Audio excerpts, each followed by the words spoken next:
keys are to the glory days at the stick. From who's got it better than us to brick by brick. It's always the 49ers way, from off-season to game day. Yeah, we talk back. It's the 49ers Cutback.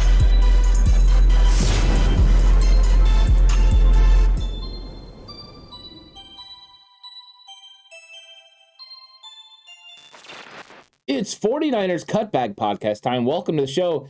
It's time to talk about the 53-man roster, Alex. Pre-training camp 53-man roster. Predictions from us. Are we going to be entirely right? Probably not. Are we going to get a few right? Yes. But what it is going to be an absolutely fun conversation. If you're willing to bet we get the quarterback position right, Ant, it's going to be really hard to screw that one. Whew. It's going to be really hard. Also, that and special teams. I do want to knock on wood because you never know with injuries. You know, stuff happens sometimes, and that may change some things. But there's some different stuff going on. What happened to your snowsuit? I think he's referring to the beanie. Because of the beanie. Yeah. It was the Jimmy beanie. Paul, it was the Jimmy beanie. It was for Jim. It was for big time Jim. Because he's gone most likely at some point. Who knows? Luke Luna was very excited about your outfit as well. He did like the fit. He was just wondering how you weren't burning up because of the heat outside. I'm weird is the key. Megan can confirm this in chat or, you know, whenever. Or, I mean, shoot, I think you can even confirm this as well. I do weird stuff. I'll wear long sleeves during the summer. I will wear shorts when it's pissing down rain outside. And when I go back to Indiana and visit her family, I will wear tank tops when it's snowing. That's true. So, yeah. Just odd. Just an odd cat. I'll just leave it at that, TCC. Look, hit the like button, though. Hit the subscribe button if you haven't already, if you're new here and you're excited. And also start leaving some of your pre-training Camp 53-man roster predictions down in the comment section, because maybe we can have some good conversations. I imagine not everyone is going to agree with us. No. And like you said, we're not going to get all of these right, but hopefully we get some of them, just a few of them right, at least. Yeah, we just have to be right a little bit more than we're wrong, right? I mean, that's the key.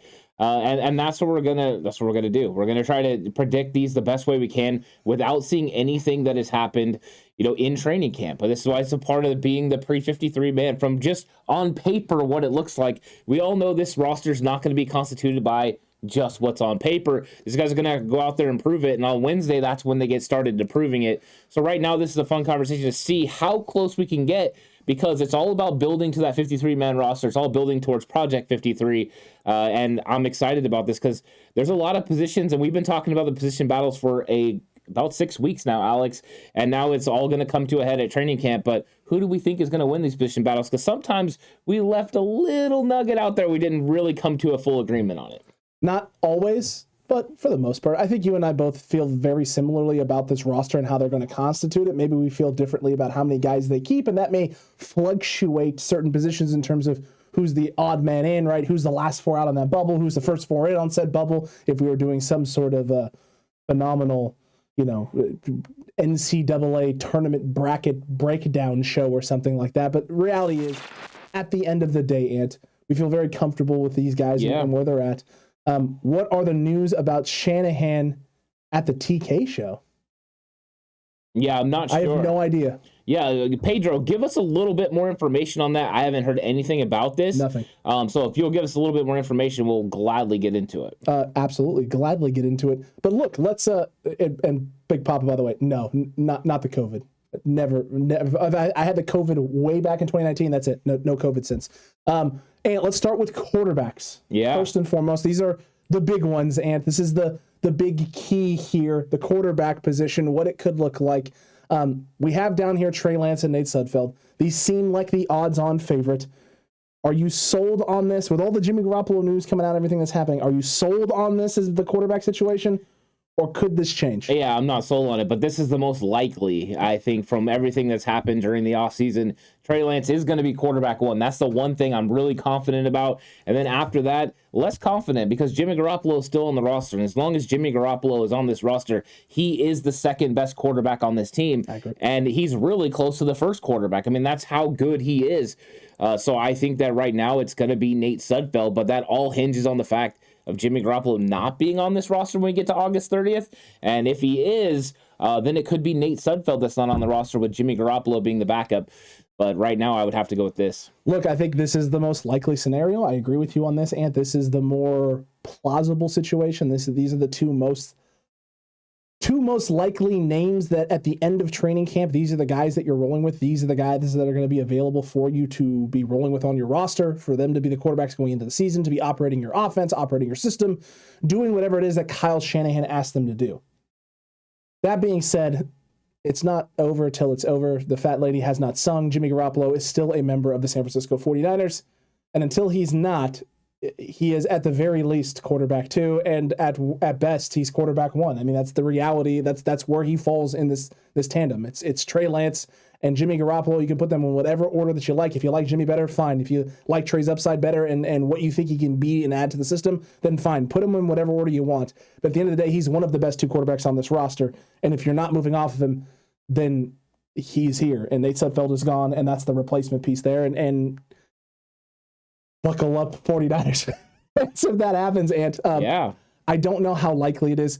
There was a time where I was like 80% sure he was gone, and then I was like 50% sure that he was gone. It was like a 50-50, and now I'm kind of leaning towards like 65% sure that he's gone, but that's still not that great of odds. Who knows what's going to happen with this? Yeah, I mean, that's the thing. You just don't know. So until then, you're just kind of going out there on a limb and just trying to read the tea leaves of what the 49ers have been saying, what they've been doing.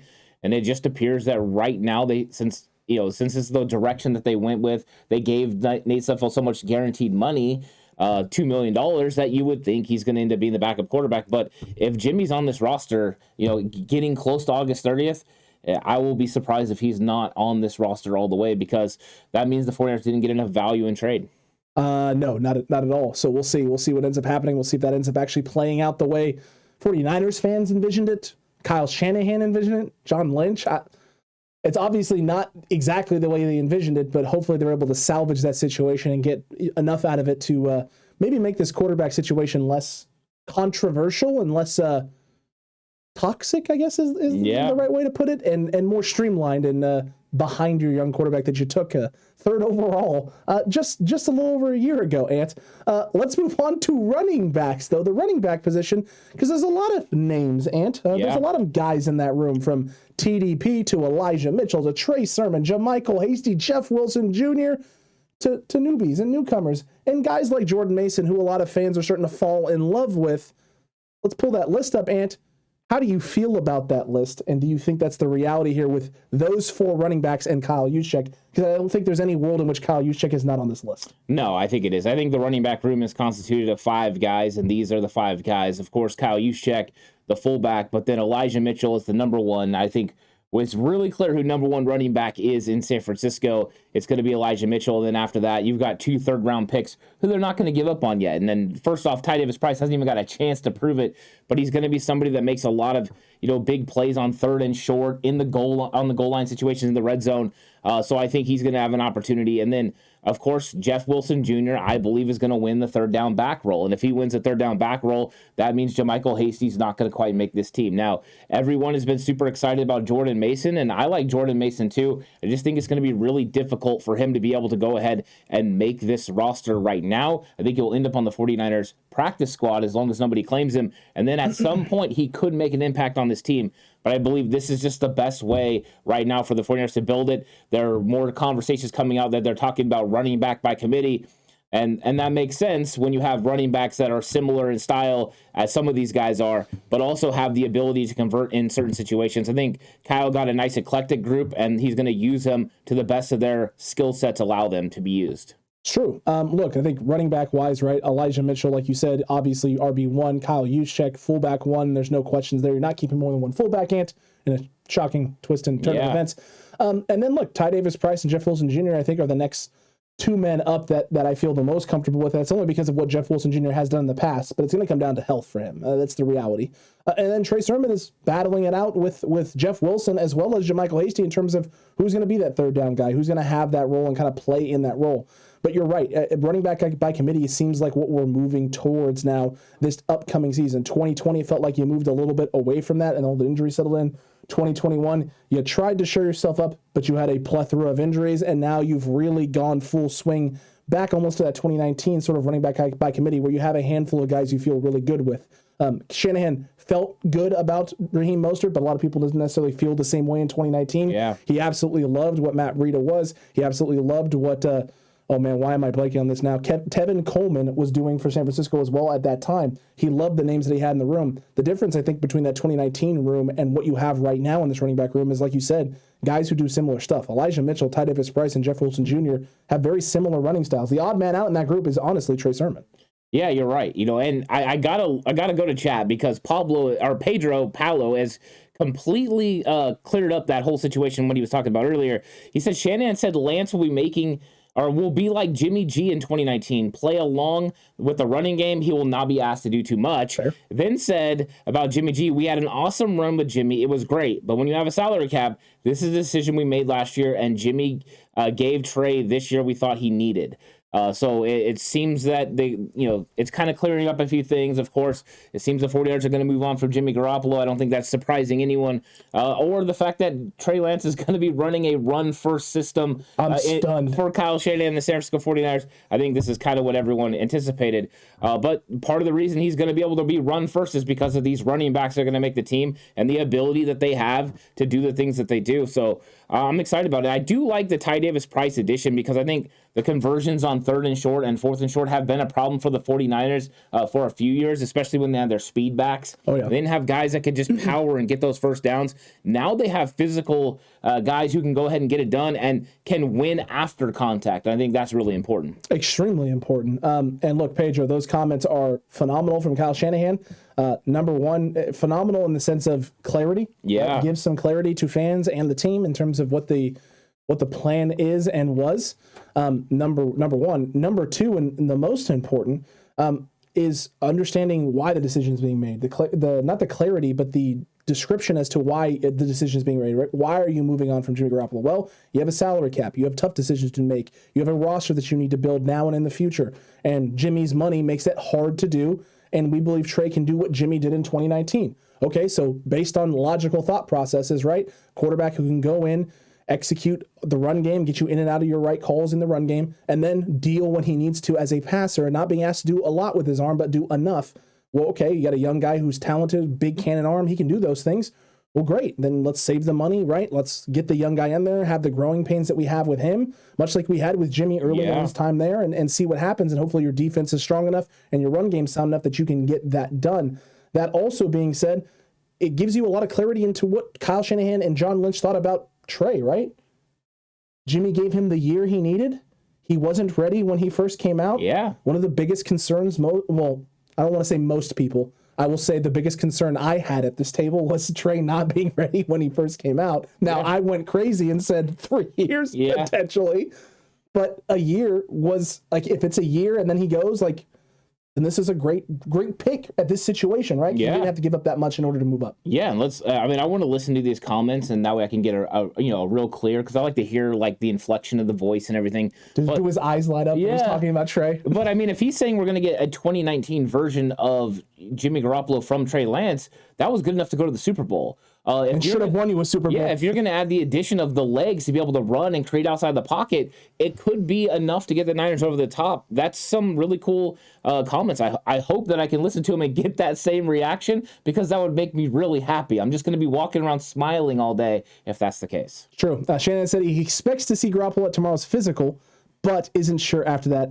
Said this all should be resolved soon. That's a big time interview. I'm going to definitely have to listen to it. I'm going to definitely have to listen to this too, because I saw this morning as well a couple different people talking about and reporting, and I saw McAfee bringing this up and mention this as well, that Atlanta now is in the conversation for Jimmy Garoppolo. Something I had mentioned to you when we first started talking about this being, I didn't understand how Atlanta could be that confident in Marcus Mariota and Ritter going into this season. I know they're in a rebuild. I understand that. But at the end of the day, you're not going to trot out a guy who cannot execute your offense and do anything for your offense to function at all.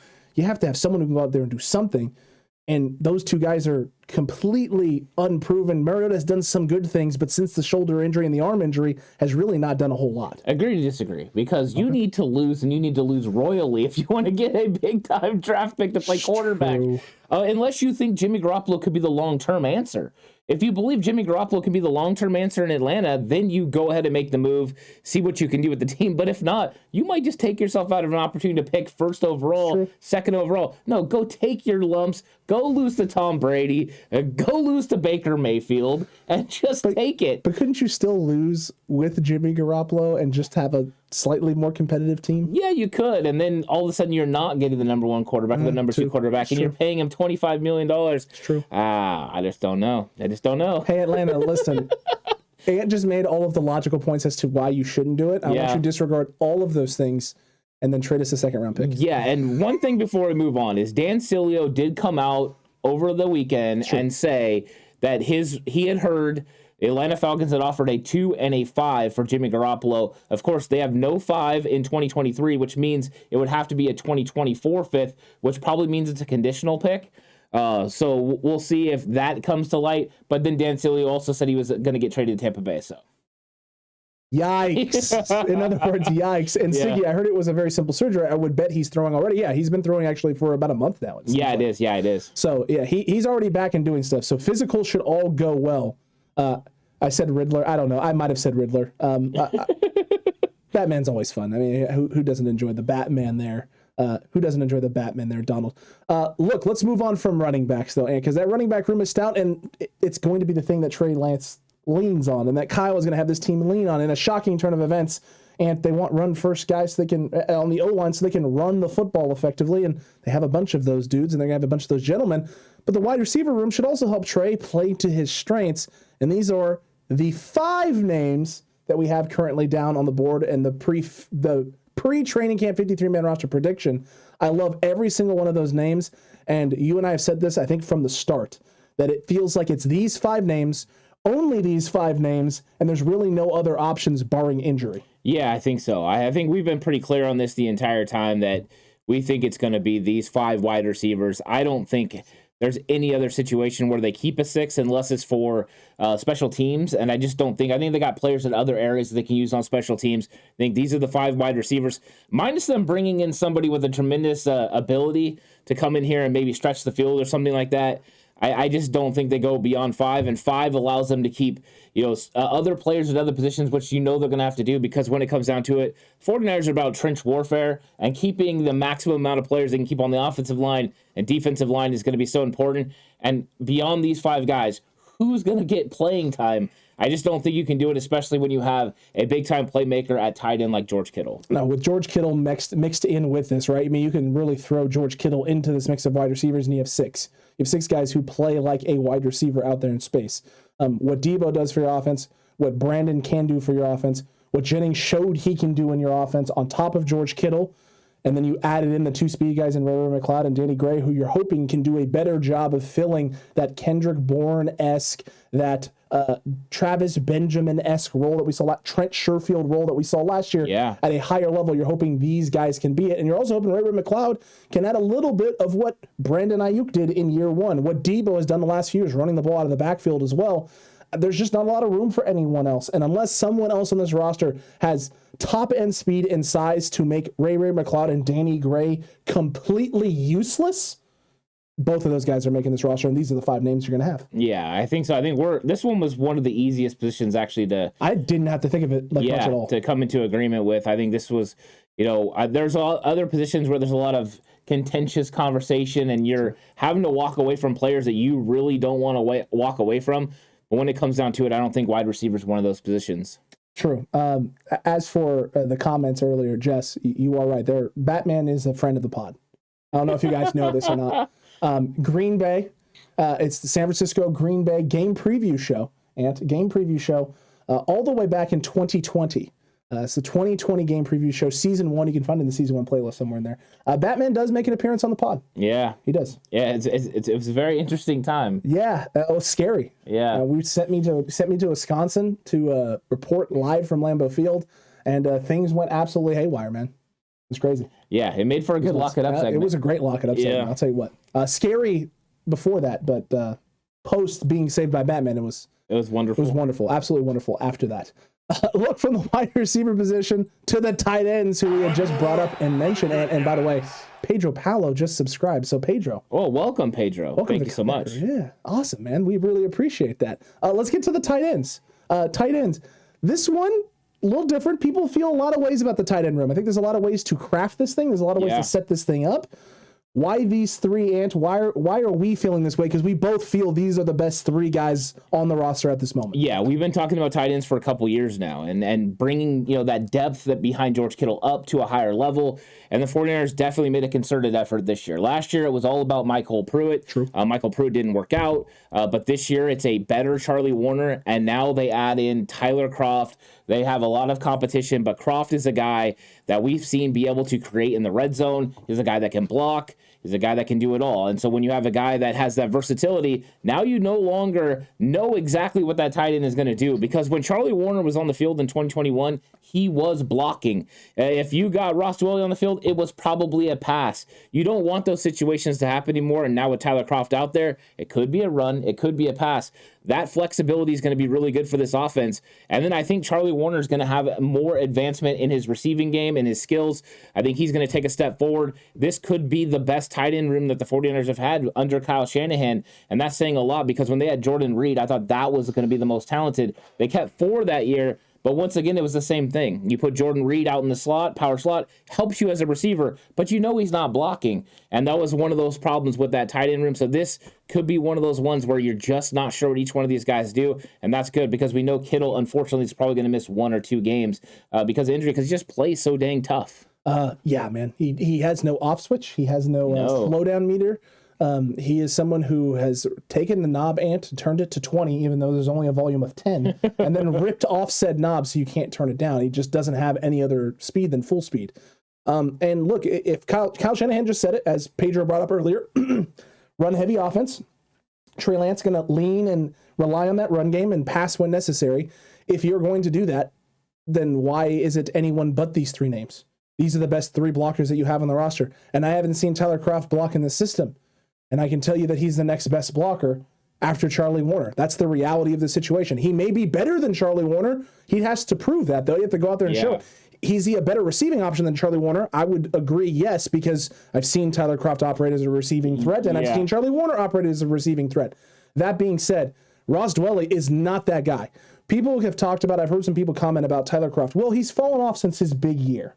He hasn't been as healthy as maybe he should have, and he's definitely taken a step back. His step back is still better than any step forwards that Ross Dwelley has ever made.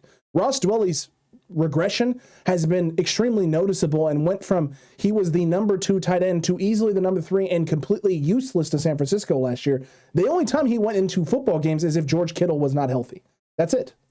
Yeah, they definitely changed the role of Ross Dwelley. I mean, Ross Dwelley in 2019, I mean, that guy I thought was ascending. I mean, that Ross Dwelley, I was thinking, man, we've got a very, very good, tight end behind George Kittle. He can come in and do the things you need. You're only looking for one more, right? You're just looking for someone behind Dwelley. Yeah, exactly. And when he's playing fullback, doing those things, showing a lot of versatility, it was nice. Since then, his role has changed, and overall, he hasn't had the opportunities. A lot of that is the blocking fell off a little bit.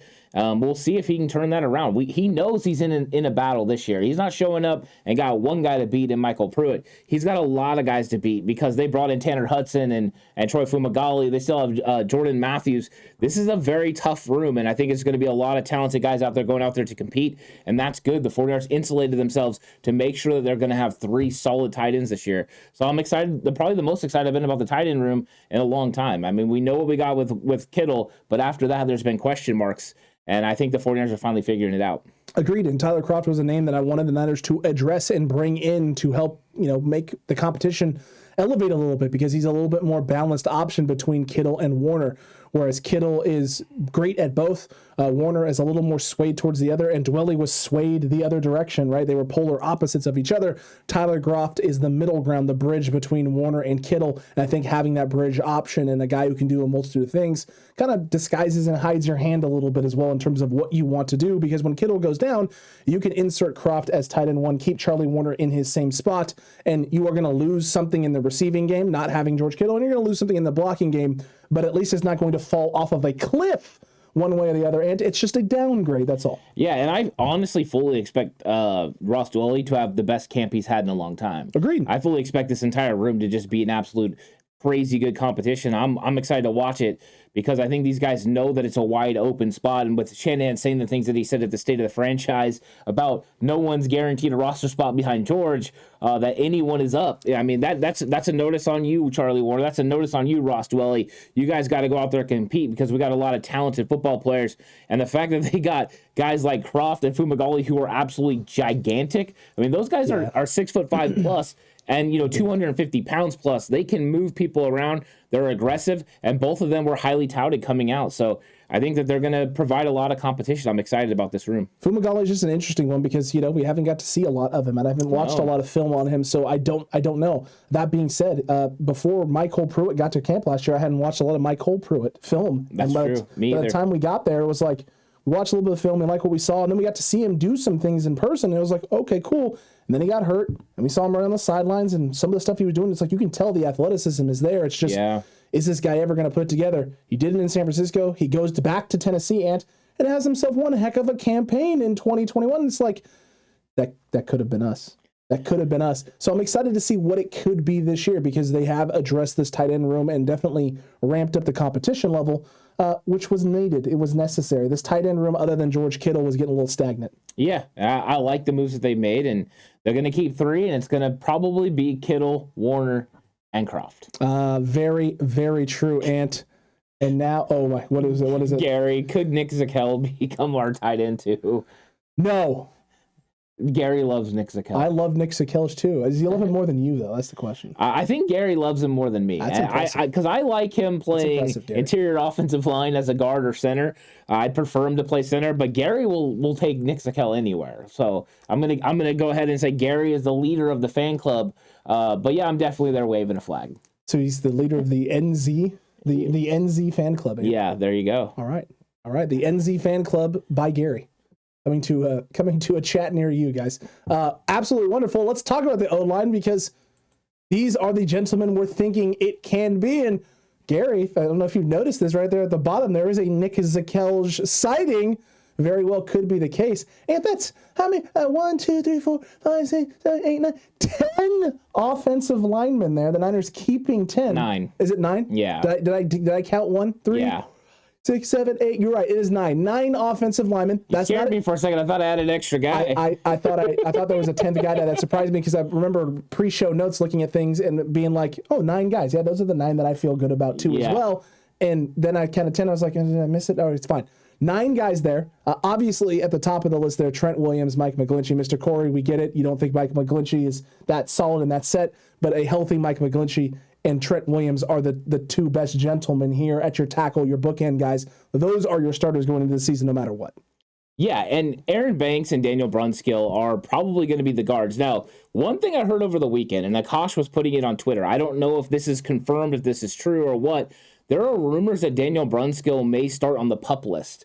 If Daniel Brunskill starts on the PUP list, this could change a little bit where the 49ers keep 8, are able to keep an extra defensive lineman, then bring Brunskill back later. But if that happens, they'll create a competition at the right guard spot between Jalen Moore and Spencer Burford. Yep. So that would be very interesting. But yeah, there was no questions about Trent Williams and Mike McGlinchey. They're going to be your bookend tackles. I didn't think there was much conversation that needed to go into them. No. But with Banks, I think he is the guy unless he falls off. And if he falls off and is not able to do better than he was doing last year, right now it would appear the guys behind him would be Jalen Moore and Nick Zakelj because that's where Zakel's been taking snaps. So that would make for an interesting room, but I think Banks is going to secure his spot. So questions about Brunskill, keep it open, and we know we got questions about Jake Brendel. Oh, always going to be questions about Jake Brendel. Look, the reality is we don't know what Jake Brendel is, but this list is solid there. Those first 4 names, Ant, are your first 4 guys. Those are your first 4 in. Those are the guys you're most comfortable with. Aaron Banks, maybe less so than the rest of them just because it's unproven, it's unshown in game with this team, but the development seems to be there. There was definitely improvement from the early portions of preseason through the season because he went from not on the active roster and just kind of being a healthy scratch for most games to being on the roster and not a healthy scratch come the playoffs. So that would usually signal that, hey, we're getting to a better spot. We've seen Jalen Moore take snaps for the San Francisco 49ers, so we have an idea of what that looks like. Spencer Burford and Nick Sakelj, less of an opportunity to see snaps with them, obviously, with this team because they just drafted them. But the reality is that you took these two guys in this upcoming draft because you haven't necessarily seen what you needed to see out of a Justin Skule, out of a Colton McKivitz. Colton McKivitz got cut last year for Tom Compton, for God's sakes. So if it's crazy saying that now because we know what Tom Compton did for us during the season, but at the time, it was like, Tom freaking Compton over Colton McKivitz. It doesn't make any sense. It's crazy. But the reality is the Niners haven't seen what they wanted to see out of those gentlemen. So you took the guys you took. You took Burford, you took Sakelj, and you're hoping those guys can push and make those spots. And I think as of right now, they're going to have every opportunity, Ant, to make this roster and bump out a guy like Justin Skule and make him expendable for this team going forward. Yeah, and one of the things that Pedro's asking is who's going to start at center, and that's why Jake Brendle's right in the middle of this. Mm-hmm. I think Brendle not winning that center spot means he might not make this roster. I think it's going to be one of those difficult things, but I don't think they want to start one of these young guys. I think they want it to be a guy that's got some experience. If Jalen Moore was ready to start at guard, you would throw Daniel Brunskill into that mix. Brunskill versus Brendle to see who could start at center, because I do think they want these other guys to get reps and learn. But, I mean, without that, Brendle might not be on this roster. If Brunskill was to win this position, they could decide to have one of these young guys be a backup, and they could move on. So this is going to be an interesting battle. The interior offensive line, I think, is where all the discussion is going to be. But that's why Colton McKivitz is a key veteran to possibly keep on this team. Not only can he be a swing tackle and play either side, which he's done, but he can also play both interior guard spots, which makes him have an opportunity to beat out Justin Skule for that spot, because I don't think they want to lose the young guys. Jalen Moore, number one, has an opportunity to start. True. But second of all, he's another guy that played a lot of snaps at tackle, at guard, all throughout practice, even in games. So they have an idea of what he can do at the NFL level. And then you just can't give up on Spencer Burford or Nick Sakelj. Those guys could be a future starters for your team. You're not going to let them get picked up by somebody else. So you got to keep them on this roster. So that's why these 9 guys kind of make the most sense. They do. They really do. So here's the question I have for you. Okay. If, in a world where Daniel Brunskill is healthy, Jalen Moore wins that right guard spot, and they compete for the center spot, and Daniel Brunskill wins the center job, he beats out Jake Brendle. You drop out Jake Brendle. Are you adding in another lineman? Does this now give Justin Skule a better opportunity to make this team, or are you rolling into the year with 8 guys and keeping an extra D lineman? Yeah, I think it's how comfortable do I feel, too, about Daniel Brunskill's injuries. If he's fully over it, I might be willing to move on from a Jake Brendle. And because you could probably get Brendle to your practice squad. You 100%. Your chances of getting Brendle to your practice squad are better than getting Justin Skule to your practice squad. Now, we know players get claimed from the practice squad all the time, so that makes it a little bit difficult. You do have 4 protections. You do. So, I mean, you don't have to have Skule because you do have Burford, Sakelj, they can play tackle. Jalen Moore can play tackle. Of course, in your scenario, he's playing starting right guard. So, I mean, yeah, you could still move on. We'll see. I think Brendle would probably make the initial 53, would stay just like this, even with Brunskill beating him out. But I wonder at what point during the year could they move on from Jake Brendle and then have a Nick Sakelj or Spencer Burford take snaps? I would agree with you on this. It's an interesting proposition. It's an interesting question. And I want to apologize to 49ers Fogies and to Gary for making him have to count again with the 10-9 debacle. I know it'll go down in history as one of the all-time blunders and rap god moments for Alex here on the podcast. I get it. It's fine. I apologize for that. But look, at the end of the day, your eyes did not deceive you, Gary. You counted correctly. I did the incorrect counting. I'm not the good math, Alex, and that's Horst. Horst is great with the mathematics. I'm not so much. Yeah, and Mr. Corey, so Akash is the one that put this out on Twitter. There is some belief that maybe Daniel Brunskill hasn't recovered from all of his injuries. He's been dealing with a knee tendonitis. True. And we know that has had a huge effect on players in the past. So we'll see if he's fully recovered. He was on with Brad from the SF Niners. It was a tremendous interview. I really enjoyed it, but there was no mention of him starting out on PUP. So we'll just have to wait and see. We'll see if he's out there on Wednesday.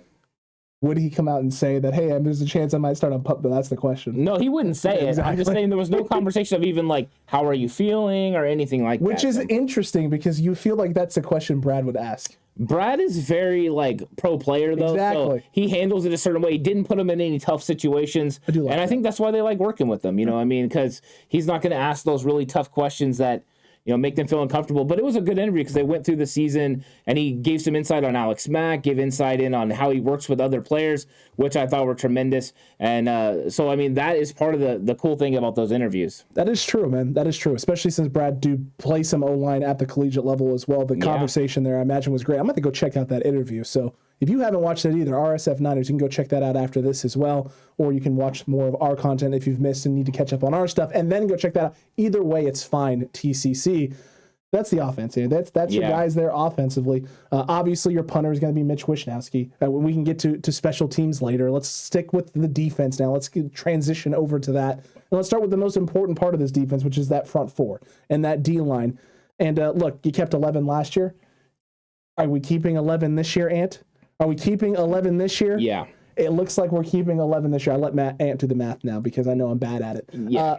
I don't see a name on here that goes that I don't think should be on here. I do find it interesting there. You have Maurice Hurst and Kerry Hyder there right at the bottom. Yeah. Sneaking in. How close is it going to be for those two? It's going to be real close. And I mean, if you're looking at the list and you're looking for Kevin Givens, he's not there. I know. Decided that it was going to go. Me and Alex have been talking about this for weeks. 7 defensive edge rushers and 4 interior defensive linemen. And it was tough to do. But when it came down to it, I looked at it and I was like, you know what? I'm going to keep the 11 best defensive linemen for this football team. And Alex has been in agreement with me. We keep the 11 best defensive linemen. And this is our 11 best defensive linemen. Kevin Givens is going to be right there in the battle with Maurice Hurst. And you could flip them in a heartbeat. Yeah. I mean, it's going to be close. I just think they value Hurst. And I don't think Hurst can make it to a practice squad. Kevin Givens has the opportunity to do so. Even then, I'm not sure if he's going to make it. I think he would get claimed. All the while, there's probably going to be an injury or something that changes this, but I think this defensive line gives you the most opportunity to get after the passer and to stop the run on early base downs. So this is the 11 guys, and it's a very impactful 11 guys. It's a hugely impactful 11 guys, and a hugely impactful 11 guys. Look, Nick Bosa, Armstead, Kinlaw, Simpson, Ebukam, those 4 are no-brainers. Yeah. In fact, those are most likely your first 4, the first 4 guys out most possessions. Now, we do know Kraseric and Tapp love that rotation and getting guys in and getting that second unit in, typically on the second drive and getting guys rotated in early. But those are your first 4. Those are the guys that you're going to be able to count on. Charles Omenihu and Drake Jackson after that, Ant, one because of what Omenihu became for San Francisco once he got here after the trade, and because Drake Jackson was drafted fairly high and was your first pick in this last draft. Obviously, he's going to have some sort of role this year. Ridgeway, the guy you signed and brought in, Kamoko Toure, Jordan Willis, those names are all guys that the Niners have invested in, whether that was this offseason with money guaranteed, bringing them in, or in terms of just their role and what they could be and the things that they do well already, their skill sets, right? Kamoko Toure with the speed, what Hassan Ridgeway is as a 2-down run stopper, what he can add into that rotation there. Those are all positives. And then obviously what we've seen out of Jordan Willis in terms of his development and from his first snap and first day in San Francisco to the suspension last year, to post-suspension and the playoff run he had last year, it's obvious the trajectory he is on. It's going to be very hard to get him off of this roster and for someone else to sneak in and take a role away from him. Yeah, and I mean, I think we're counting on the expansion of the Arden Key role. I mean, we made a video about that, who's going to fill that role. And with an expansion, it means you can take extra edge rushers and move them in on obvious nickel down and nickel pass rush situations, 3rd and long situations. You just have to stop the run early.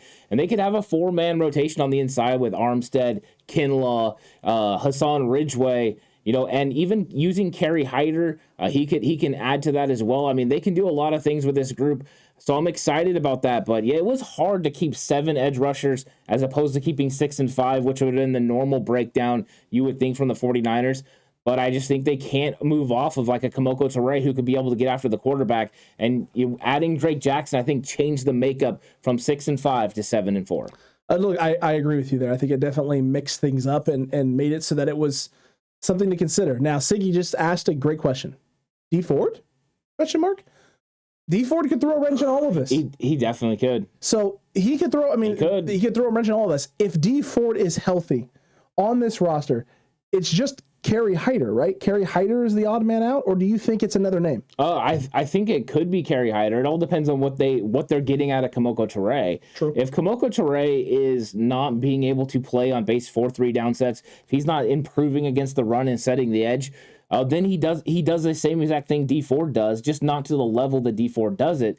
I mean, he's younger, he's more healthy. I would love to see Kamoko Toure be on this team, but D Ford's still special. True. So yeah, D Ford could throw a wrench into all this, but I just don't know what we're getting out of D Ford. I don't know if when he gets cleared and elevated off the IR and activated, if he's going to end up getting released. There's just too many questions about D Ford right now. But if we get out there and practice and he's hustling and he's playing and he's going through all of the reps and things, he could definitely make this football team. And then yeah, it could be Kamoko Toure or Kerry Hyder. Even Jordan Willis, one of those guys may not be on this roster. Man, that would be interesting. It would be very interesting. Pedro, with the Chris Kasarik as a magician, I trust anyone he puts there. I would agree with you on that. I trust him a lot. Mr. Corey, I think they're keeping 12. Gibbons will be 12. Mr. Corey, and going with the 12th defensive lineman. That is.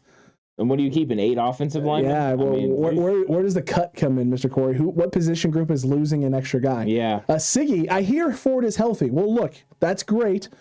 I've heard Ford is healthy for the past couple of seasons as well. Yeah. And after a couple of games and a couple of situations and him putting himself out there and dealing with the rigors of an actual game and contact, he ends up not being healthy. And that's the thing the Niners are now weighing. It's no longer about what he is at the start of this. It's what they believe he can be after some games, some practices, and things of that nature, and taking a little bit of a pounding. Now, he's not going to do so much in practice, the pounding, because you're going to try and keep him as healthy and as light as possible in terms of the contact and just the wear and tear on his body. But he's got to be able to get through games, and not just 4 games or 5 games or 6 games. He's got to be able to get through 17 or shoot at least 12 or 13. Give him 4 or 5 games off during the season because of how deep you are at this position, and then be able to play in the playoffs.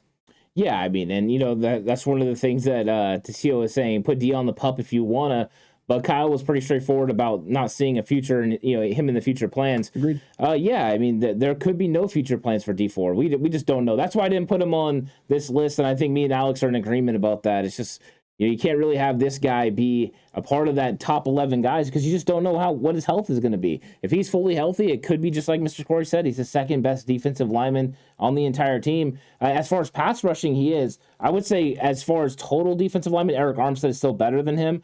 But I would agree with you. But as the pass rusher, I would say, yes, D Ford is the second best pass rusher on the entire team behind Nick Bosa. And I think he's the second most impactful player on the entire team behind Nick Bosa. Agreed. It's Nick Bosa and then D Ford in terms of impact and what they add to your group when he's healthy. I would also agree with you that I would put him below Eric Armstead. Yeah. I would 100% put him below Eric Armstead. And I think Samson Ebukam is getting close to be able to have impact totally on the team at not the level that D Ford has done it in the league, but in terms of every down type of guy because of the way he plays against the run and his continual development as a pass rusher, that he's putting himself into that category, maybe a little bit above D in terms of total impact on the field, because D's impact is felt specifically on pass rush downs. Yeah, it is. And he's a specialized guy. And that's why him making the team means Kamoko Toure might not. That's fair. It's the same role. And if D Ford makes the team, you wonder what impact that would have on Drake Jackson's snaps as well. It could definitely slow those down. But we know the 49ers are not against drafting players, developing in them for 1 year, and then turning them loose the next year. True. I mean, they've done it in the past, and I mean, they're doing it right now with Trey Lance. They could easily do it with Drake Jackson, even though I do believe he's going to be a part of the rotation in 2022. It's true. Mr. Corey is saying the running back room and deuces to Hasty and Jeff Wilson Jr.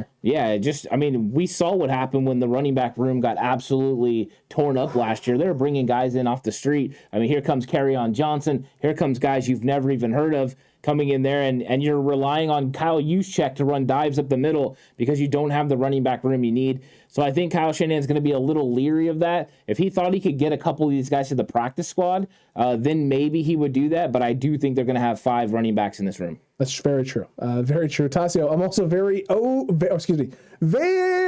over talking about Jimmy and D. Feel like it's 2020 again. Yeah, I mean, unfortunately, that's part of the offseason. I think some of that's going to change here in the next couple of weeks. Agreed. As we get into training camp, and we'll be talking about players on the current roster. But these guys just have so many questions that they're just going to keep getting brought up. That's accurate. For a lot of people, the talking about it is more of, I think, therapy than anything else. They're talking about the situation because they're frustrated with it. They're talking about Jimmy because they're frustrated with it. They want this to be resolved. And so it can't be resolved. They know it's not going to be resolved yet. And so they vent about it. I get it. I get the venting. I get the being over it as well, because it feels like it's been nonstop in our faces literally since 2020, even before 2020. After the 2019 season, the Jimmy Garoppolo conversation started to ramp up. The D4 conversation, not so much. The Jimmy Garoppolo conversation, very, very much. Is this guy the future? Can he even do anything for you? So I get that, Tassio. I definitely do. I want to learn about the science of arm fatigue. I don't know if there's any science behind it. I think we all want to learn that. I want to know just who thought that was a good idea to put out there. Like that as they were typing that out, right, and writing that to send out into the ether in the world as a take, like why they thought as they were writing it, this logically adds up. Yeah. Like this is a legitimate concern that people should care about. Yeah. Arm fatigue. They had to come up with something. Yeah, something creative. I think your arm is in shape. This is ridiculous. Absolutely ridiculous. Mr. Corey with the Mitchell Davis Price sermon. Mason. But you also you can't keep Mason. Yeah, then you have too many guys. You have 5 running backs because are we cutting Kyle Juszczyk as well, Mr. Corey? Man, you can't keep all those guys in 12 of them if running back room is the one that takes a cut. Yeah, it's hard. It's hard, man. I mean, look at Leon Davis's breakdown. He'll give you the position breakdown you need to put this team together. He really will. 3 special teamers and three special teamers. He's got the 2 quarterbacks. He's got the 5 running backs. Yeah, three tight ends, 5 running backs, 5 wide receivers, 9 offensive linemen, 11 defensive linemen, 5 linebackers, and 10 defensive backs. That's, including, I'm guessing, 6 cornerbacks and 4 safeties. Probably going to be the case. We'll find out exactly from Leon here in a little bit when we get to corners. But before we get to corners, Ant, linebackers, because much like Leon brought up and mentioned with the 5 linebackers, we have 5 as well. 5 names: Fred Warner, Dre Greenlaw, Azeez Al-Shaair, and a shocking turn of events, and then Oren Burks and Demetrius Flannigan-Fowles. I forgot the N on Flanagan. It's A-okay. Everyone knows what it's supposed to be. Flanagan-Fowles. We apologize, Flanagan-Fowles. We also apologize for calling you Foles for a few years as well, when it was obviously Fowles. Yeah, I think that this is going to be the 5, linebackers, and I don't really think there's a huge competition, for a linebacker spot. Of course, the 3 up top are absolutely fantastic, and then you've got Oren Burks that came in for special teams. We know they're going to have a lot of value for him. He's definitely making this roster. Those 4 guys are locks, and then Demetrius Flanagan-Fowles. It comes down to this: is he better than the other guys that are there? Curtis Robinson, could it be Gemmel? Could he come in and compete? Jeremiah Gemmel compete for that roster spot? I just don't think any of those guys really have the opportunity to do so. I think it'll be Flanagan-Fowles, and this room they'll feel real comfortable with, because we know D'Amico Ryans likes Demetrius Flanagan-Fowles, and there was an improvement from the time he went on the field and started participating till the end of the season. That is a very stacked and loaded linebacker room, and I feel confident with all 5 of those guys getting snaps on base sets, which I think that's what you need. And then the fact that Oren Burks is so athletic, I think he's one of those guys that could step in and play either one of those linebacker spots if asked. I would agree with you on this. And look, there was a time where I thought maybe you could sacrifice a linebacker and keep 4 to start the year off, and then if you really need to in a pinch, bring a guy up. Because I do think you could probably sneak Demetrius Flanagan-Fowles to a practice squad if need be. I know a lot of teams think his special teams prowess is great, but those teams obviously have guys in place already, and his linebacker play at times leaves something to be desired. That being said, you don't want to find yourself in the position that you were in last year, Ant, where you have 2 linebackers, it felt like every week, that were dinged up or nicked up in some way. You have a solid 3 and one of the best in the league at your starting linebacker core when they're healthy, and Fred, Dre, and Azeez. And then after that, you have Oren Burks, who's a special teams specialist and can do some things and add some stuff to your defense, which is great, and Flanagan-Fowles, who's a special teams guy. I don't think you want to risk it any more than that. I think the 5 you have are the 5 everyone feels most comfortable with. And I think it provides you everything that you need in terms of how to address your defense, how you want to start your games off, your run fits, how you want to cover guys in space, the variety and ways in which you can do that, and then making sure that you secure up your special teams as well. Yeah, definitely. And that's one of the things that's going on with this linebacker room, is just making sure you have depth just in case something happens. You got to break that glass and pull that switch. You need to make sure you have guys that can do it. Burks is going to be huge on special teams. So is Flanagan-Fowles. Huge. And that's good, because you need those guys, because Al-Shaair used to be a big-time special teams guy. Drake Greenlaw was a big-time special teams guy. Now those guys are getting starter reps, which means you need the guys to fill that role, and they've got two very athletic, very skilled special teams guys to do it, and it just helps that if you have an emergency, those two guys can step in. Very true. Very, very true. I saw Tassio said earlier, too. He said it's exciting to see. Oh, no, excuse me. My bad. I meant this one. What about the Robert and DJ signing? How are you guys feeling about this in this room?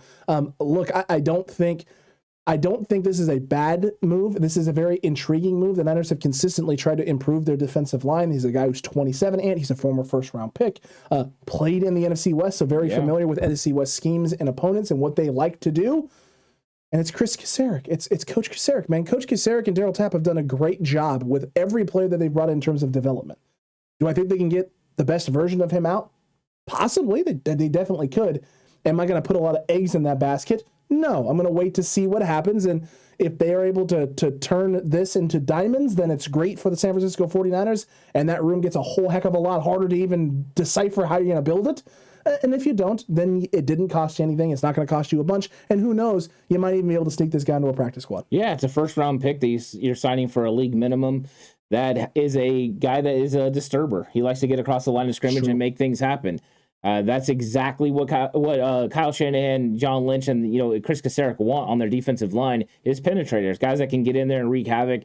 That's what he does. The only thing that's a little bit makes me nervous about Kindiche, he's only had one real year of production. 2018 with the 4.5 sacks, 33 tackles for Arizona. That was great. 9 tackles for loss that year, too. Yeah, the next year he goes to Miami. He plays in 2 games and does, literally no stats at all. Nothing. That makes me a little bit nervous. He bounced back a little bit last year with Seattle, but it's a guy that, there's a low risk, high reward potentiality with. So we'll see what he does, but at least it's another guy to come in there and compete on the interior defensive line, and it does insulate you in case you have an injury to Hassan Ridgeway, that you could go ahead and plug this guy in as a 2-down run stopper. Very true. Very, very true, and so I'm excited about that, and I'm excited about this linebacking core because I want to finally see the three gentlemen we have here leading this pack out there on the field together and for significant amounts of time instead of sparingly. Yeah, I'm with you. If all 3 of those guys could stay healthy, that would be phenomenal because I think it's the best linebacker room in the NFL when healthy. Very true, Ant. It's very, very true. And now we move on to the cornerback position, Ant, and our wonderful corners. Not corners and safeties, just the corners. Mr. Corey, are you guys keeping Diamador Lenore? And if so, Lenore better not be the reason you don't keep 12 D linemen in this room. Well, newsflash for you, Mr. Corey. We are not keeping Diamador Lenore. In a shocking turn of events, Ant, Diamador Lenore is nowhere near this cornerback room list for us at this time. Yeah, and that's the thing. Right now, it's Charvarius Ward, of course, Emmanuel Mosley, the 2 guys that I believe everyone thinks has the best chance to start, and then you have the wild card in Jason Verrett. Yep. Now, that is the one. If Jason Verrett can't stay healthy, that's where Diamador Lenore's chances of making this roster, Dante Johnson's chances of making this roster come in. If Verrett is healthy, those 3 guys up top are absolute locks. You throw in the young stud and Ambry Thomas, he's a lock to be on this roster and going ahead and helping as maybe the 4th corner. If Jason Verrett's healthy, he's the 4th outside corner. Then you have Darqueze Dennard, who right now would be the starting nickel. That's who he's getting the reps at. I just don't think you're able to move on. I think when it comes down to it, you're keeping one veteran between Dennard and Dante Johnson. You're keeping one young guy between Lenore and Womack. And I just thought, you know what, Alex? I think it's Dennard and Womack because Womack is a new draft pick. Lenore, they've seen for a full year. That is tough. It's really tough to move on from Diamador Lenore, but I've actually seen him, and I haven't seen Womack yet, and they obviously felt they needed to go ahead and add more talent to this room. Look, Diamador Lenore does a lot of special things. He did a lot of great things last year, and he did a lot of concerning things. The start of that year and stepping into that role early in the season and not basically imploding, and our defense going from talented with a lot of promise and potential to the Miami Dolphins defense we saw in 2020, and where you're getting torched on every other play and just giving up touchdown after touchdown after touchdown to some talented wide receivers, but not the best wide receivers in the game. The fact that Demo was able to step in and do that shows that there's something there with Demo. But you took him late. He's a small guy playing on the outside, and there's just concerns there across the board. Samuel Womack, just as fast, bigger, taller guy, physically, athletically imposing on defenders out there in space. Closer to Ambry Thomas's build and physicality level of play than what Demo is. And so ideally, this just makes more sense. When you pitch these names to me, I didn't look at any of these names and said, no, this doesn't make sense. This isn't happening. When these names got pitched, it was like, first off, the first 4 is an automatic yes. Yeah. These are your best 4 cornerbacks that you have.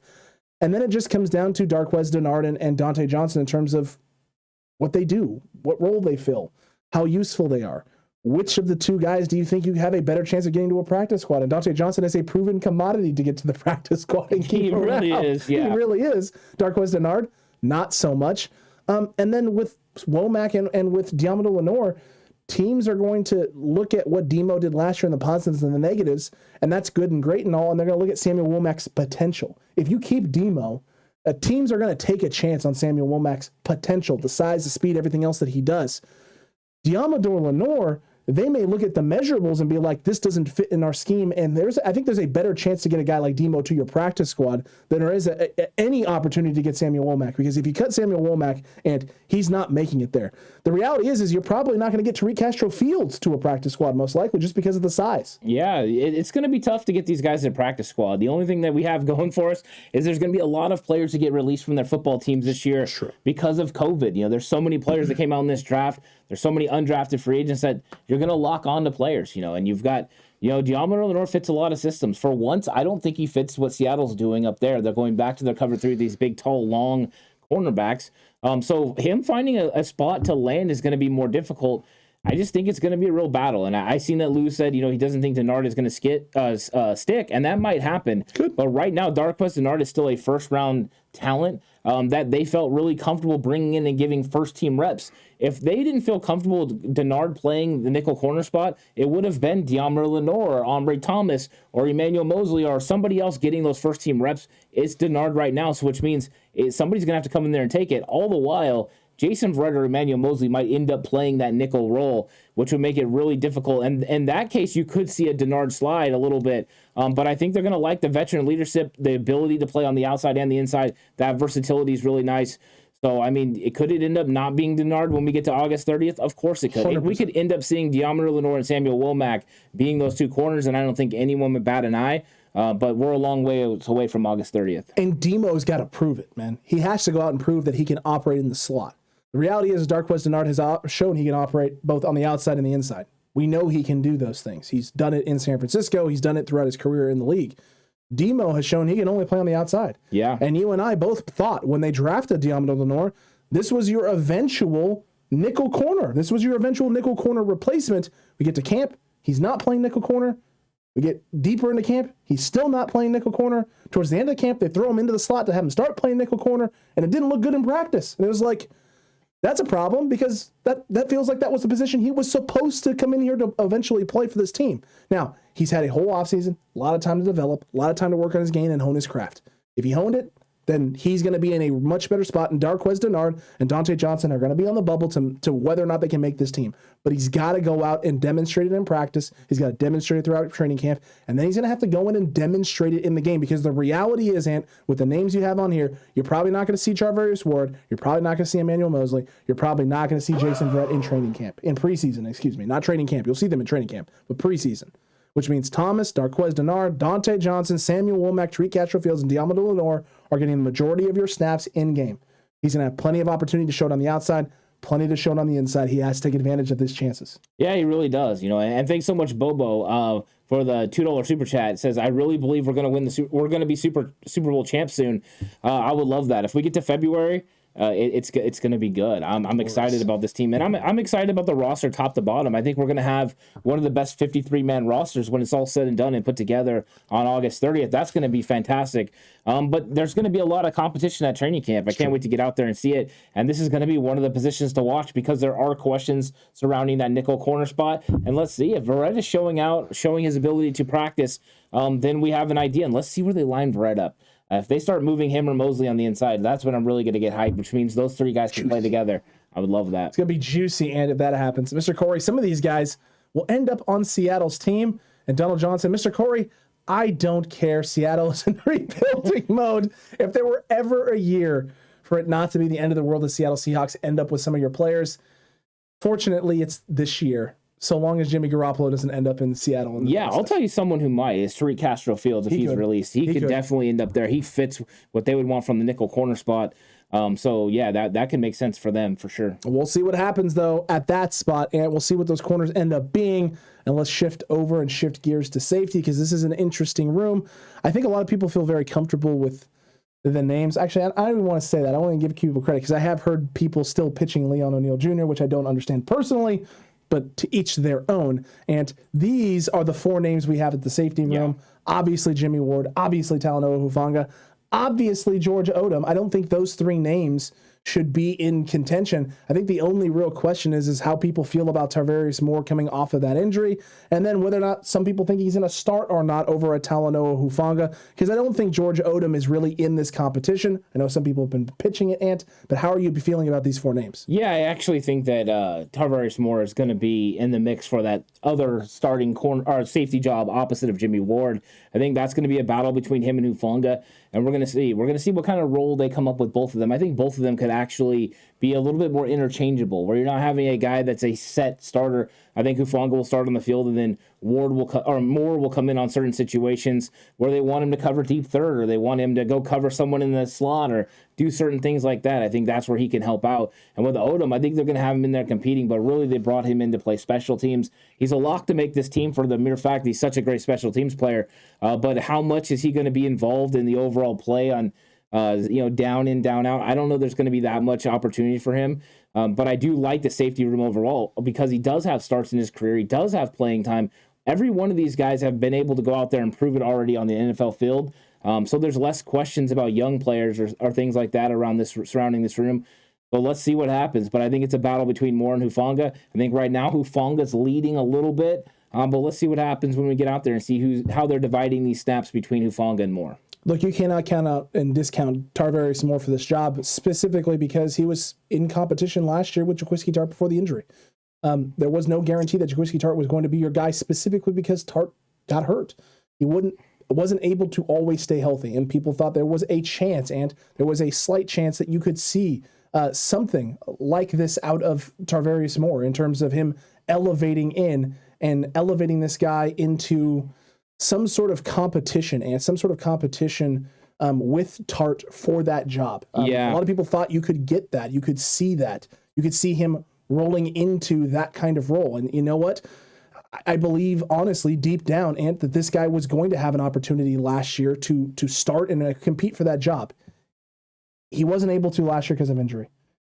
If he's healthy, he 100% will this year, because I don't think Talanoa Hufanga has completely solidified that role just yet.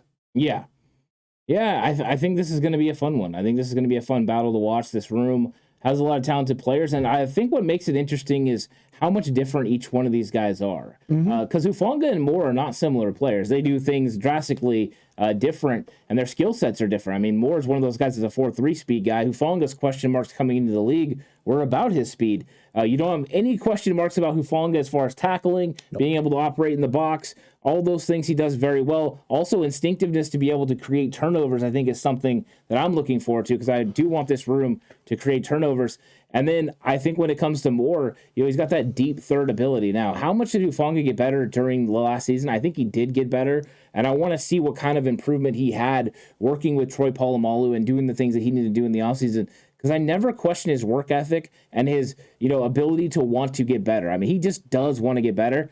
So we'll see what happens when we get out there. And I'm hoping that we see a Hufanga that has improved drastically, and we have no questions. We just say, you know what? Hufanga is already up there with Tartt's level or better, and then this safety room is set, and then we know we just got a very, very good backup in Tarvarius Moore. Look, the speed aspect that Tarvarius Moore brings allows him to break and get to things that maybe he shouldn't, right, in coverage. That's the reality. He can also afford to make mistakes. He can afford to be a step behind because he can make it up with that speed. That is something that is possible. But if you have a Talanoa Hufanga Ant that's playing at his best, that IQ is through the roof, and he demonstrated some high IQ stuff last year for a rookie coming in with a lot of question marks. He was definitely way ahead of where he was supposed to be and where a lot of people thought he was going to be. Now, there were some people, I'll give them credit, that were extremely high on Talanoa Hufanga and thought that he was going to be in a much better position than a lot of people thought he was going to be in. There was also, Ant, a lot of people who were willing to throw him in as the de facto future of the franchise at the safety position in Talanoa Hufanga, and maybe went a little bit overboard. That's okay, because the reality was he was ahead of where he was supposed to be. He wasn't a world beater by any means. He also wasn't a scrub that was barely going to make this roster. He was a surprise. And if he improves greatly, and we saw him improve greatly during the season, if he continues that level and that trajectory, then this job is going to be very hard for anyone to take from Talanoa Hufanga. Yeah, and Tassio is bringing it up. Moore took some terrible angles. That's accurate. There were some question marks about, the way he went after different players and the angles that he took. I think that's something he's going to have to improve. I think that there's going to be opportunities, for him to get better. Now, I'm sure he did get better. We haven't got to see anything from Tarvarius Moore since 2020. You know what I mean? I mean, that's the thing. We haven't seen him play since then. So I'm sure he's gotten better over this time. Now, of course, he's been recovering from an injury, and not an easy injury to recover from. You wonder if his explosiveness is going to be there. There's a lot of question marks, surrounding him, but I am curious what he could do, because it wasn't that long ago, in fact, right before last season, that there was the talks that maybe he was the replacement for Jaquiski Tartt. True. And now here we are, and we're talking about Hufanga. Did his opportunity already pass him by? Maybe, but I think he's going to get the opportunity to go out there and prove it, because when it comes down to it, the 49ers are just going to put out the best available player, the guy that can do it the best, and if Moore proves to be that guy, it'll be him. Agreed with you on that. And look, George Odom, we know what he is. We know what his role is. He's supposed to come in, spot fill in situations where you need him. He can come in a pinch ant and play in the box for you and be great in some run fit situations. He's incredible in the special teams aspect. There is some questions for some people in terms of coverage with him. I haven't seen he's not a liability in coverage. He's just specific in terms of his role and what he can be used. He's really there if you absolutely need him, and his biggest impact is going to be special teams. That's what he's there for. Yeah, Odom is going to be a dynamite special teams player, and you add him to Oren Burks and Demetrius Flanagan-Fowles, and you have three of the better special teams players in the entire league. Then you got Ray McLeod helping take care of the return game. They did a really good job of adding guys. I'm really excited about it. True. Lou, if I had to rate them currently, it's Jimmy Ward 1, and then it's 3A Talanoa Hufanga, 3B Tarvarius Moore, and then 4 George Odom, just because of the role that he's going to be playing and what he's supposed to be doing. I'm not going to put anyone in the tied for second category, because I think there's a gap between what our other safeties are and what Jimmy Ward is. Yeah, I'm gonna go 1 Ward. I'm gonna go 2 Hufanga. I'm gonna go 3 Tarvarius Ward. And I'm gonna go 4 George Odom. There we go. That's my list, and then I have Taylor Hawkins as 5 and Leon O'Neal 6. Just in case anyone wanted to know what I think about the undrafted free agents. They're gonna be great practice squad pieces, Ant. I think they are. Yeah, great practice squad pieces. Don't expect a whole lot more other than that, Ant. Just don't do it. Look, let's get to the specialties, Ant. Let's get to those specialists, those special teamers, specifically your kicker, Robbie Gould, your punter, Mitch Wishnowsky, and your long snapper, Tabor Pepper. Those are all locks. That may have been the easiest one to do of all of them. I mean, barring Tabor Pepper absolutely crapping the bed in the snapping category, nothing is changing. No, I don't think so. No. It's these guys. These guys are going to be their specialists, and that's how you get to 53. That is true.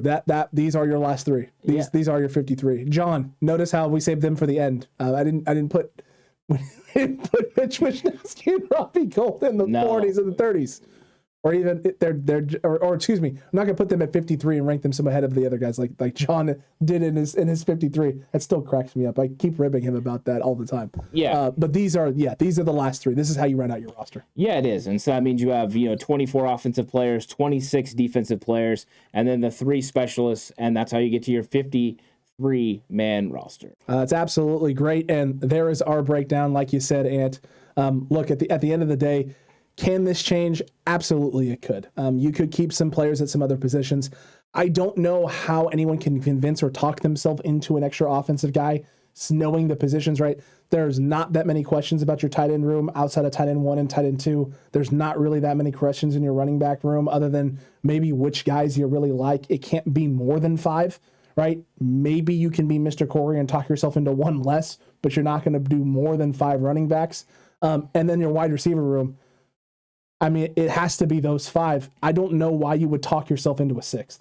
Yeah, no, I wouldn't talk myself into one, because I want to keep 11 defensive linemen. I want to keep 9 offensive linemen. I don't want to move on from this guy or these guys. I think the only conversation is if you could get Spencer Burford and Nick Zakel to raise their game, and Jalen Moore as well. If they raise their game, you could come up with a situation where you get 8 offensive linemen. And if you do that, then you could keep somebody somewhere else. True. But where are you going to keep that guy? I think it would have to be the defensive line. And are you really going to keep 12 defensive line men. I'm not so sure. I think it's going to be 11. I think this is how it ends up working out. It's a tough sell, man. It's a tough sell to keep any more than that. But that's what I mean, right? As 24 offensive players seems like the most it could be. It doesn't feel like you can keep any more than that based on what you have defensively and already how you've built out the offense, because there's a lot of depth in a lot of spots with just the 24 guys that you have there.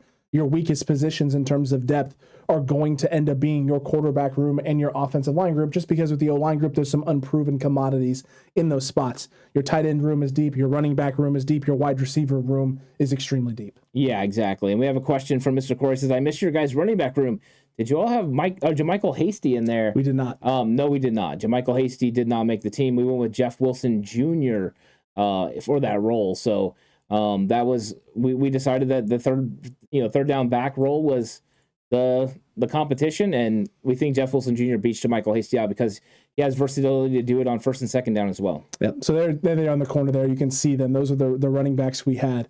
Look, I think you could possibly talk yourself into a few more defensive players, potentially at certain spots. We'll see. It's going to come down to health. Health is going to determine a lot of this and how they decide to play this out. And also what happens with Jimmy Garoppolo, what Jimmy does, what you end up doing early in the season in regards to D Ford, his health, Daniel Brunskill, his health. These guys being healthy can change the way this roster gets built out and how it gets established, because they may have to sacrifice certain positions early in the year in order to accomplish other things. Yeah, and Lou is saying, what about keeping Dante Johnson to play corner and safety and special teams, use the roster spot for another blue chip? It all depends on who you're planning on keeping and what position they're planning, you're going to play. And, maybe they would decide to do that. That means they're getting rid of one of these safeties. I don't think they'd want to lose George Odom. I don't think they'd want to lose Tarvarius Moore, because both are special teams players for you, and both have a lot of ability. And Tarvarius Moore could be a gunner for this team. It's true. And that's an area the 49ers definitely need players, because they've lost gunners through the years. Tarvarius Moore's a pretty good one. So it's a good theory. It's a good idea. Because he can play two spots, and anytime you have a guy like that, it gives you more versatility. I just wonder if you're going to be able to do that, and are you losing something in the corner area by not keeping a Darqueze Dennard, or one of these other guys? Look, I'm not 100% sure one way or the other how the Niners will fully build this out and what guys will be taking over. But that gunner position is one that everyone needs to keep an eye on, because you lost two incredible gunners from last season in Trenton Cannon and Trent Sherfield. Those two played that spot, that position better than I've seen a lot of other guys in San Francisco play at the last few years. They were absolutely phenomenal, incredible, and really, really made Mitch Wishnowsky look absolutely phenomenal early in the season. Not that Mitch Wishnowsky wasn't playing well or hadn't improved. He definitely did, but he was bombing some punts earlier in the year that he could get away with. He was out-kicking his coverage, and it just didn't matter because your gunners were down there in space early. Yeah, exactly. I mean, that's the thing. A lot of times you don't think about these players and what roles are going to play. I've seen somebody asking about starters playing on special teams, sort of the way Harbaugh did. I think there's going to be a concerted effort to make sure you get the most amount of talent you can on special teams within reason. But that's part of the reason they went out and got the guys they got, because Oren Burks, and George Odom are definitely going to help the special teams. And the re-addition of somebody like Tarvarius Moore is going to help as well. And also running backs.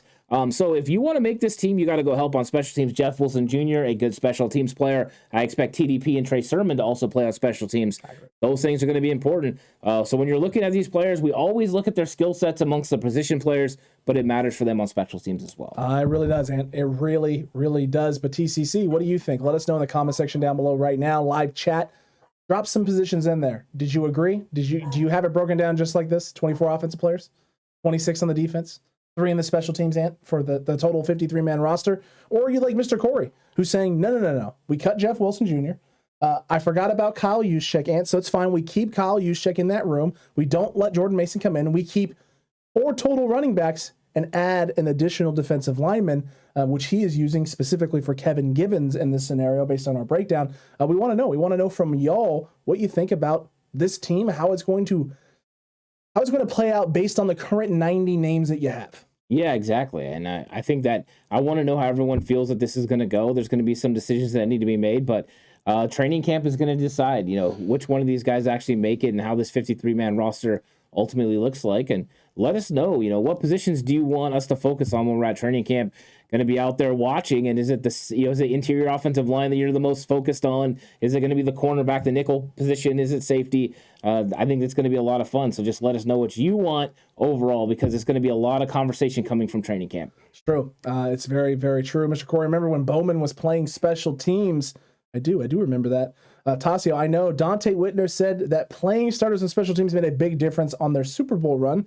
And look, you can find a way to bridge those things. Last year, towards the end of the season, when you started making your Wild That's Bold predictions for the special teams, and you kept talking about how there's nothing to hold back at this point. They're going to start playing some of these guys in multiple spots, and starters are going to be playing on special teams to make sure they have the best players out there. They did, and then they started fulfilling Wild That's Bold predictions. Yeah, there's going to be some guys that are going to have to do that. Sure. I mean, there's going to be some guys that are going to be starters and also have to contribute on special teams, but you're trying to keep that to a limited amount because you don't want them taking extra snaps. You want them to stay as healthy as you can during the game, but you have an understanding of what you need to do. And I'm curious what Brian Snyder's overall special teams is going to look like compared to what we've seen with Richard Hightower. I think it's going to be more aggressive, and some of that aggressive nature could be him going to Kyle Shanahan and say, hey, we need these guys. Let me have these guys so that way they can make an impact on special teams. Go Pack. Yeah. Go Pack, go. Go Pack. Go Pack, go. Our defense is going to be beast, says David Villa. I would agree with you on this. It really does. JLA catching up. What is up with Brunskill? Yeah, the report from Akash was that, maybe he was going to end up starting on the PUP list because of the knee tendonitis and the injuries that he had. He did not, of course, participate in OTAs or minicamp, so it's a question mark. I'm hoping that we're going to see him out there on Wednesday, but I don't know for sure. Just thought I would go ahead and put that out there. It's something that I saw, that I read. I don't know, what the validity of it is. I think it's something that's being talked about right now. So we'll see if it happens, but I'm hoping Brunskill is going to be out there and ready to go. I would hope so as well. And Tassio, just not Ayuk catching punts. Yes. Yeah, with you. I'm done with the Brandon Ayuk experiment as a return guy, but I'm not done with Brandon Ayuk going out there and catching touchdown passes from Trey Lance. Hopefully that happens. Ray McLeod holding the football because I think he could be an excellent return guy for us. Agreed. As long as it's Ray and not BA back there with punts, Ant.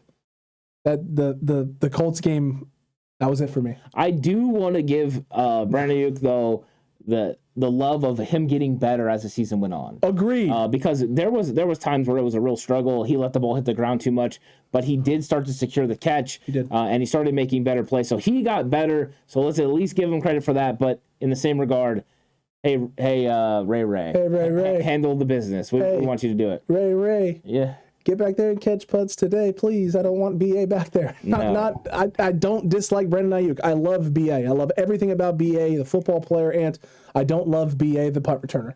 Yeah, no, it's my least favorite version. It didn't work out. It was a nice try. It didn't work out, and I don't think it really helped him as far as his playing as a wide receiver as well. No. I think he's gonna have some nice chemistry with Trey Lance. So I'm excited about it. Thanks. Yeah, I agree with you on that. And thank you, everyone. Great shows. The great shows are fantastic.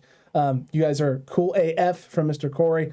Best in the West from David Campbell. We really appreciate that. Thank you, guys. Yeah, thanks to everyone. That had such nice things to say, and chat was exciting today. Chat was really good. I had a lot of fun. I'm looking forward to talking about training camp and everything that's going to be going on. So make sure you tune in when we have those talks and conversations about what's going on at training camp. I'm going to be out there on Wednesday and Thursday watching. So I'll bring some reports back and we'll have some fun conversations about it. And I'm hoping to be able to get there this weekend. We'll see what happens, or a weekend coming soon, hopefully, and we'll find out what ends up happening, how this thing starts to play out, how this team starts to take shape, and what guys are getting the edge up early in this training camp process heading into that first preseason game, so that way you all know what to be looking out for in the first preseason game, because there'll be some matchups to watch, some players to watch, and maybe some guys that surprise. Last year, Trent Sherfield, Juwan Jennings, two of the bigger surprises at the wide receiver position coming into and out of camp. Maybe it'll be a different position group this year. Yeah, exactly. I think it could be a new position group, and I think a lot of conversation, just as Pedro is saying, is a lot of focus is going to be on that offensive line and how it looks. And part of the way they're going to give Trey Lance extra time is to be able to run the football. We're going to be able to see in training camp if they're going to be able to do that. And if they are, maybe they'll give Trey Lance enough time to be able to operate. And if they can build that running game like 2019, like Kyle Shanahan possibly was saying, that would be really good. It'll be extremely exciting. We'll catch you on the next one, Cutback Crew.